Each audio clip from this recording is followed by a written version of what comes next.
Y por lógica debería seguir cómo interponemos nuestras demandas, sobre qué las tomamos nosotros. Así que le damos la palabra al doctor Esteban Albuquerque. Jurista, viniste al lugar indicado. Desde ya le quiero agradecer al doctor Diego Tula, que fue mi maestro en la maestría de la UBA 2014-2015 y que me recomiende los modelos. Estoy muy orgulloso. Son gratuitos. Si a mi Instagram soy.jurista me mandan la palabra telegrama, les envío más de 20 videos hablando de intercambio telegráfico con modelos gratuitos antes y después de la ley bases, así que súper invitados a que conozcan los modelos. A continuación, entonces, además de agradecerle a Itati, por supuesto, y a todos los organizadores por este hermoso evento, los voy a convencer de este planteo, que es muy largo, pero muy importante. El título de mi ponencia es Estrategias y herramientas prácticas para lidiar el derecho laboral después de la ley bases, la inaplicabilidad, como va a hablar la doctora Duclos en los términos del artículo 7, la inconstitucionalidad, a través de la revivificación o reminiscencia legal, que básicamente esto quiere decir que se puede revivir una ley derogada si consideramos que la ley que la deroga es inconstitucional y que hay precedentes que dicen esto, tanto en el derecho comparado, en muchas tesis, esto pasó en Guatemala, Costa Rica, España y otros países, pero no nos tenemos que ir muy lejos, porque en la Argentina hay un fallo del 2013, se llama Rizzo, donde también pasó esto, porque la Corte dijo, esto es inconstitucional y tengo que hacer algo, porque si no hay una laguna y hay un caos institucional. Entonces, lo que voy a hacer es revivir la norma derogada. Esto pasó en un caso del Consejo de la Magistratura y para mí es posible que pase acá, porque lo que pasó acá es muy grave. Lo que pasó con el decreto, con el decreto 7023 y con la 27742 es muy grave. Se deroga la 24013 y no se deja nada que lo reemplace más que lo que decía el doctor en los términos del artículo 19 de la Constitución Nacional, de la reparación integral del daño. Pero es muy grave que dejen al trabajador sujeto a preferente tutela sin estos derechos y garantías constitucionales básicas, vulnerando el principio de efectividad de los derechos y las garantías constitucionales, como tanto reconoció la Corte del 2004 en fallos Maquino, Bisotti, Milone y tantos otros. Es muy grave lo que está pasando. Además, los voy a convencer de que conviene subsidiariamente y en conjunto pedir la reparación del daño y la acción preventiva de daños. ¿Para qué? Para que ese empleador que no ingresó los aportes los ingrese en los términos 1710, 1711. Este es el planteo. ¿Y por qué los voy a convencer? Ustedes, muchos me dijeron, no, lo que pasa es que en mi provincia jurista los jueces opinan A, B o C. Y yo creo que hay muchos argumentos por los cuales te voy a convencer a vos, jurista, de que hay que plantearlo igual. Primero que nada, hace 2 días, Yalvino, en un evento de la Cátedra Abierta de Derecho Crítico, que también está gratuito en YouTube, en el canal del Soy Jurista, hablaba de, ¿saben por qué existe la Constitución? ¿Saben por qué? Porque nosotros tenemos que volver a las bases después de la ley bases, como decía la doctora Duclos. La Constitución existe para limitar el ejercicio del poder, para limitar el abuso del derecho, básicamente. Y esta reforma se ataca desde arriba, desde el derecho constitucional, desde el derecho internacional, que protege y tutela los derechos y las garantías constitucionales, básicamente. O sea que nosotros tenemos una obligación moral de hacer algo al respecto, porque nosotros juramos proteger la Constitución. Pero, como en el panel anterior, el doctor Salomón hablaba de aquellos que buscan lo dulce, para aquellos que buscan honorarios y mejores derechos para sus clientes, también desde un punto de vista de cuantificación de la reparación del daño, es muy importante hacer esta mamushka de planteos. Mamushka de planteos me refiero a planteo A, B, C, D.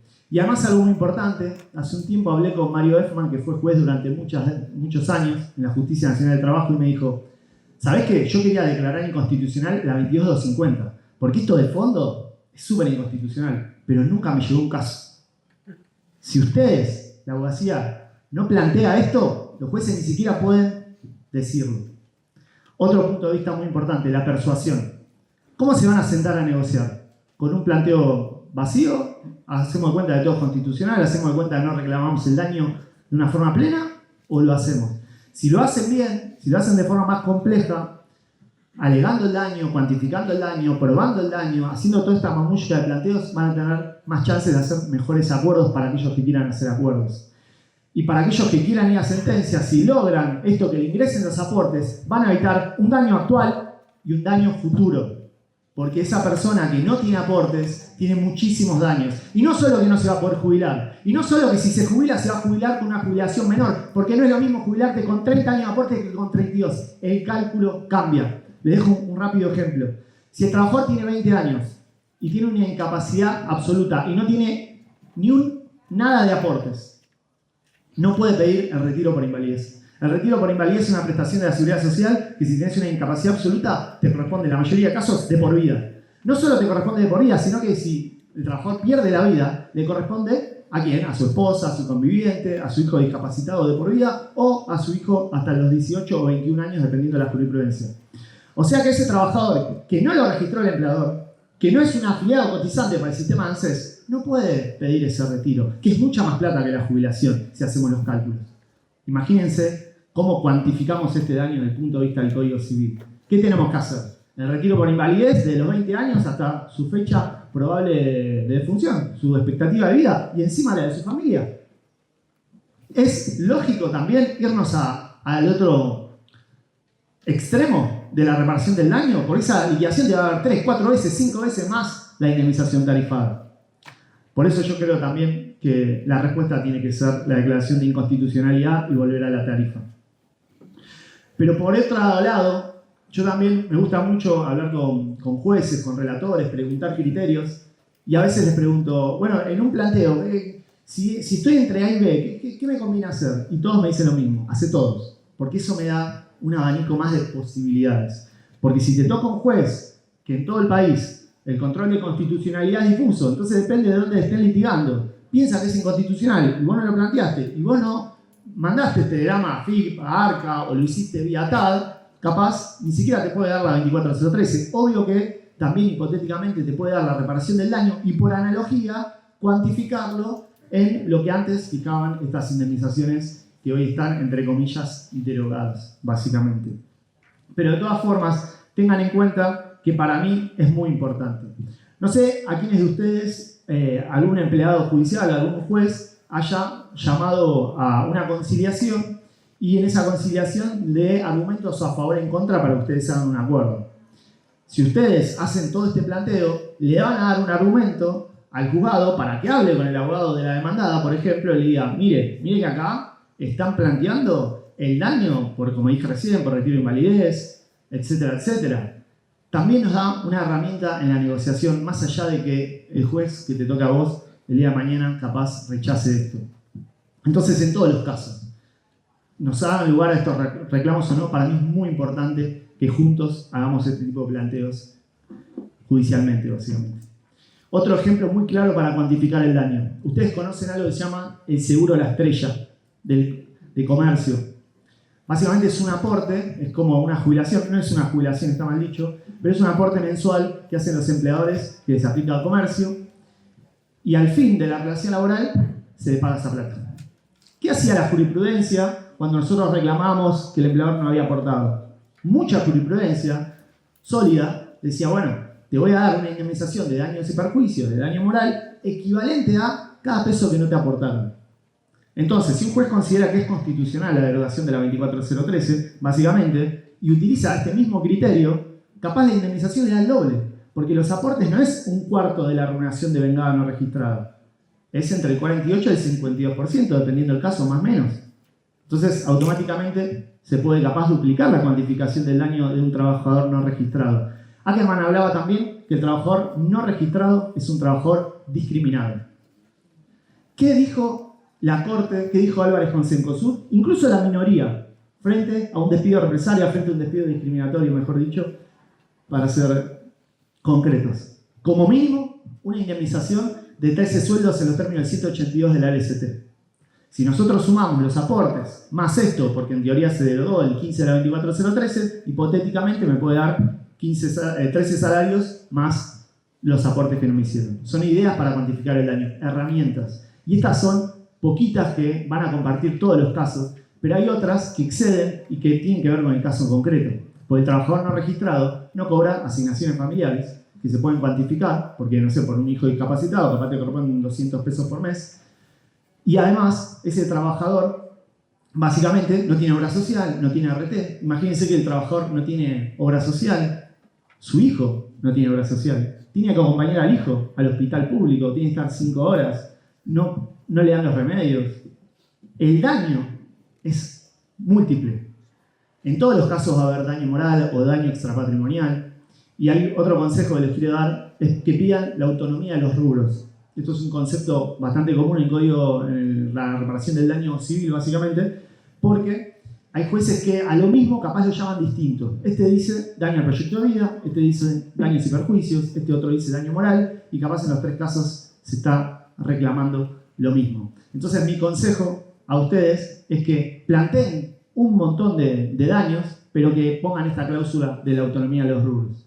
De hecho, a mí me gusta hacer demandas cortas, pero yo ya tengo una demanda que va a más de 170 hojas, porque para extenderme sobre la inaplicabilidad en los términos del inciso 1, 2 y 3 del Código Civil, del artículo 7, de la inconstitucionalidad de artículo por artículo, viendo qué derechos y garantías constitucionales violenta cada artículo en particular, para determinar y explayarme sobre el principio de progresividad y la obligación que tienen los jueces de respetar este principio, como decía el maestro Gialdino hace 2 días, hay que fundamentar bien este planteo para la cuantificación del daño desde el punto de vista del Código Civil también, y también para la acción preventiva de daños, que es algo bastante nuevo, pues, de la reforma del Código Civil del 2015.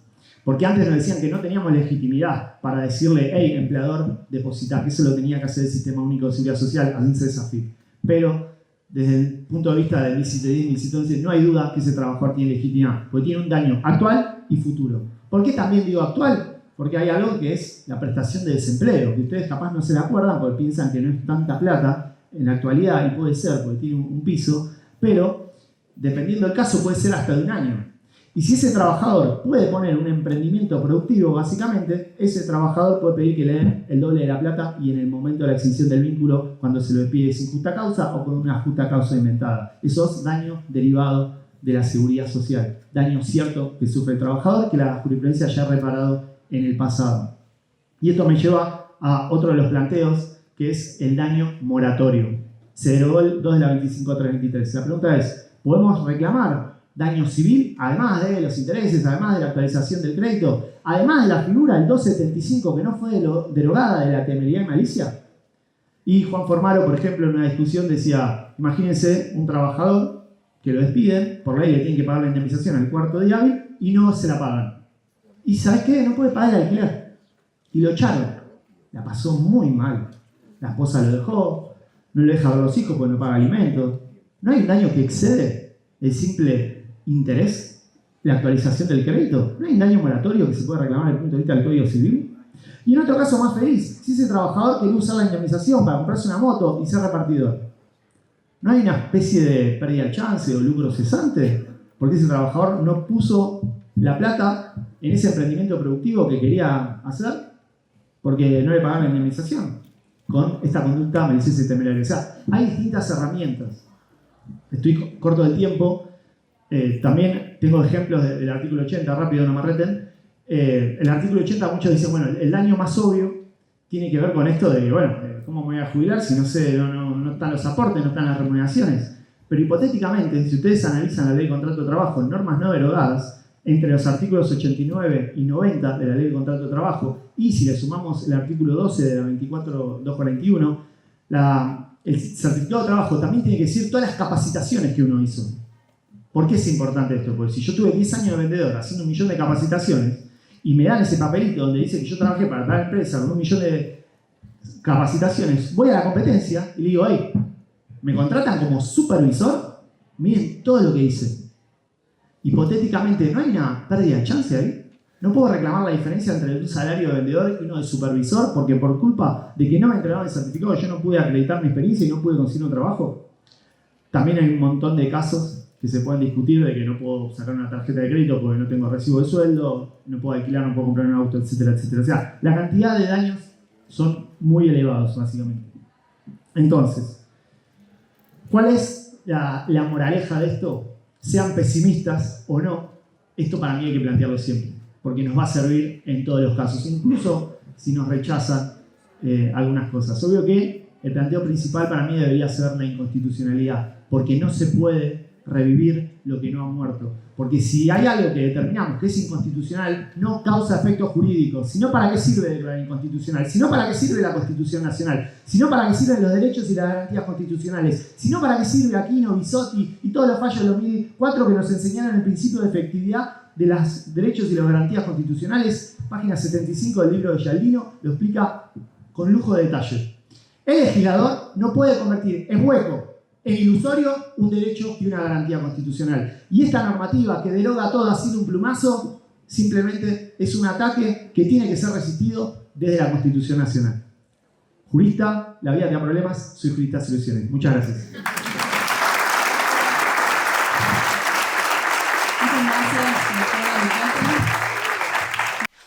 Jurista, comenta Telegrama si querés que te mande gratuitamente clases y modelos de Telegrama, y comenta Congreso si querés ver el último congreso que subí a mi canal de YouTube de Fofetra. No podría hablar de modelos porque ejerzo la función judicial, para eso hay muchísimos colegas y sitios web. Esteban tiene uno, le publicito. Juristas, siempre quise decir esto, ahí hay modelos muy piolas. Lo que sí voy a hablar es de la eficacia comunicacional. ¿Por qué? Jurista, comenta Telegrama si querés que te mande gratuitamente clases y modelos de Telegrama, y comenta Congreso si querés ver el último congreso que subí a mi canal de YouTube de Fofetra.